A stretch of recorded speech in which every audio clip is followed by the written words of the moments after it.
امریکہ اور ایران کے درمیان امن معاہدہ طے پا گیا۔ وزیر اعظم شہباز شریف نے تصدیق کر دی۔ سوشل میڈیا پر پیغام میں کہا، امن معاہدے پر دستخط کی باضابطہ تقریب 19 جون کو سوئٹزرلینڈ میں ہوگی۔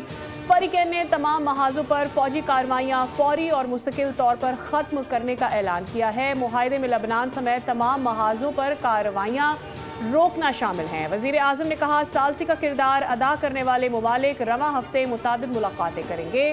ملاقاتوں میں معاہدے پر عمل درآمد سے قبل تکنیکی امور پر مشاورت کی جائے گی۔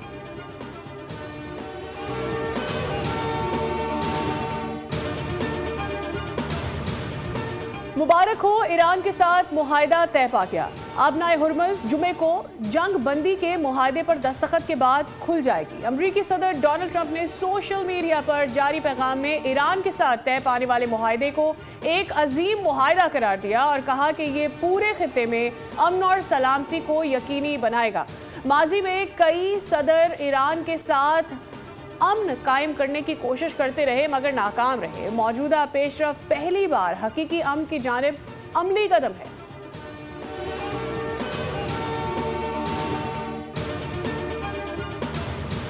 امریکہ اور ایران کے درمیان معاہدہ طے پانے کے بعد عالمی منڈی میں خام تیل کی قیمتوں میں 5% کمی ریکارڈ۔ برطانوی خام تیل کی قیمت $80.70 فی بیرل ہو گئی ہے۔ ادھر پاکستان سٹاک مارکیٹ میں اونچی اڑان، 100 انڈیکس میں 4,500 سے زائد پوائنٹس کا اضافہ، انڈیکس 1,74,900 سے زائد پوائنٹس کی سطح پر ٹریڈ۔ جنگ بندی کے باوجود لبنان میں اسرائیلی جارحیت جاری۔ جنوبی لبنان پر حملوں میں ٹاؤن میئر سمیت 3 افراد شہید، متعدد زخمی ہو گئے۔ حزب اللہ نے اسرائیل کا ڈرون تباہ کرنے کی ویڈیو جاری کر دی۔ لبنانی حکام کا اسرائیل پر جنوبی سرحدی علاقوں میں کیمیائی ہتھیار استعمال کرنے کا الزام۔ اقوام متحدہ کی سلامتی کونسل میں شکایت دائر، کہا حملوں میں 3 لبنانی فوجی بھی شہید ہوئے۔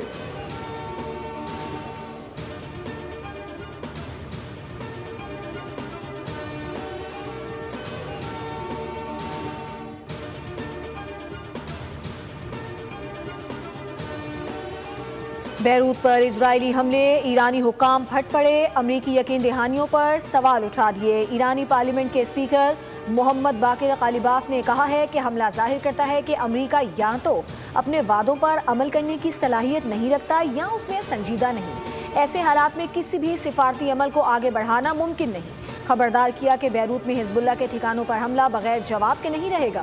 ایرانی فوج کے جوائنٹ کمانڈنٹ جعفر اسدی نے کارروائی کو اسرائیل کی ایک نئی اشتعال انگیزی قرار دیا۔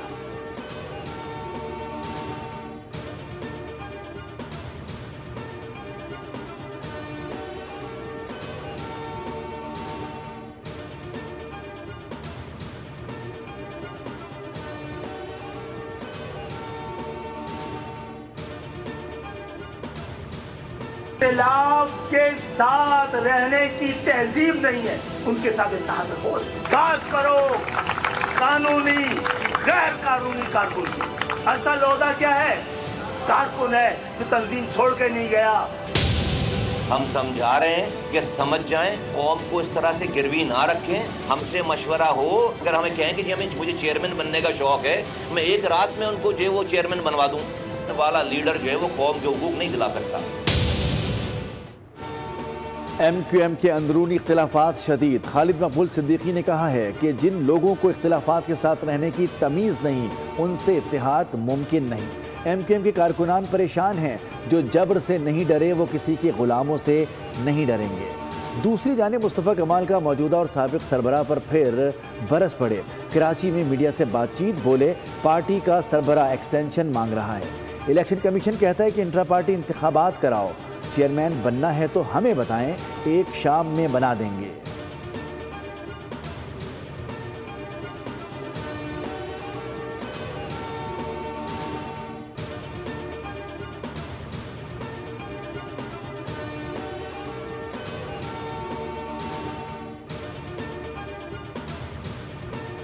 لڑیں گے الیکشن، پارٹی میں کیوں نہیں لڑیں گے الیکشن؟ صبح دوپہر شام کام کر رہے ہیں، کوئی پارٹی سے ہی چلا رہا ہوتا تو جو اور کوئی خواہش کا ظاہر کرتا، وہ ہوشیاری چالاکی نہیں کرتا تو الیکشن کسی کو چیئرمین بنا لیتے. چل ہی نہیں رہی پارٹی، کیوں نہیں لڑیں گے الیکشن؟ کو الطاف حسین ہے کوئی یہاں پہ، یا کوئی عمران خان ہے، یا کوئی جو ہے وہ نواز شریف ہے، یا کوئی زرداری صاحب ہے، الیکشن نہیں لڑیں گے؟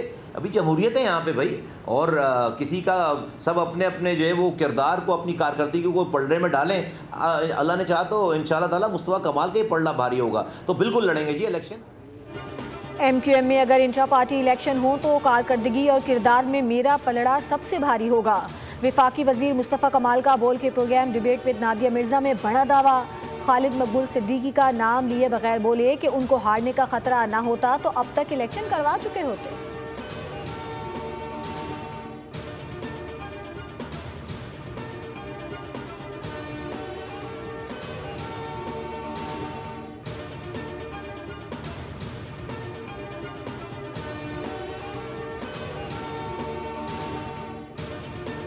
ایم کیو ایم اور پی پی بھی آمنے سامنے. خالد مقبول صدیقی کے سندھ حکومت پر تاک تاک کر وار. کہا کہ پی پی نے ماضی میں ہمارے میئر کو کام نہیں کرنے دیا، آج اپنے میئر کے دور میں بھی کراچی کے مسائل حل نہیں ہو رہے. وزیر اعلیٰ سندھ کا بھی رد عمل. کہا کہ شہر ایسے لوگوں کے حوالے رہا جو کام کرنا نہیں چاہتے تھے. ایم کیو ایم اندرونی اختلافات کا شکار ہے، پہلے اپنے گھر کو سنبھالے.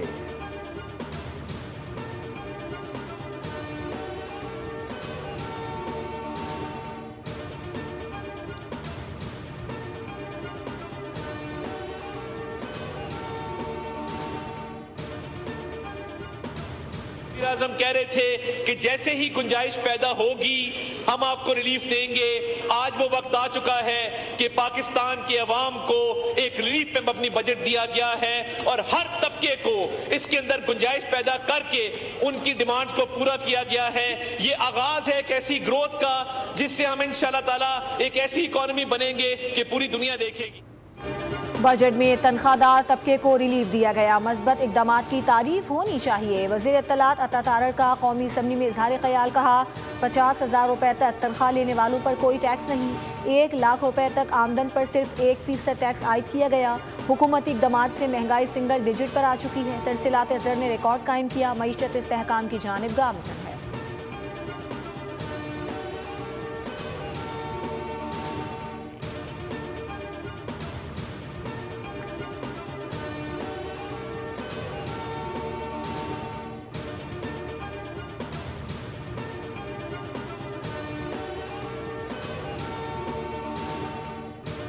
اور پیٹرول کی قیمت کا کوئی تذکرہ ہی اس میں نہ ہو، بلکہ سب سے بڑی آمدنی کا ذریعہ پیٹرولیم کی لیوی کو بنا لیا جائے. تو مقصد تو تھا پیٹرولیم ڈیولپمنٹ لیوی، لیکن گورنمنٹ نے ریفائنریز کو اپ گریڈ نہیں کیا اور یہ سارے کے سارے پیسے انہوں نے اپنی نااہلی چھپانے کے لیے استعمال کیے. حکمران جماعتوں میں کوئی حقیقی اختلاف نہیں، صرف مفادات کے حصول کی جنگ جاری ہے. امیر جماعت اسلامی حافظ نعیم الرحمان کی حکومت پر تنقید. کہا کہ حکومت خود اعتراف کرتی ہے ملک آئی ایم ایف کے دباؤ میں ہے. بجلی، گیس اور پیٹرول کی قیمتوں میں اضافے کا براہ راست بوجھ عوام پر پڑتا ہے. پیٹرولیم لیوی کو حکومتی آمدن کا بڑا ذریعہ بنا دیا گیا ہے.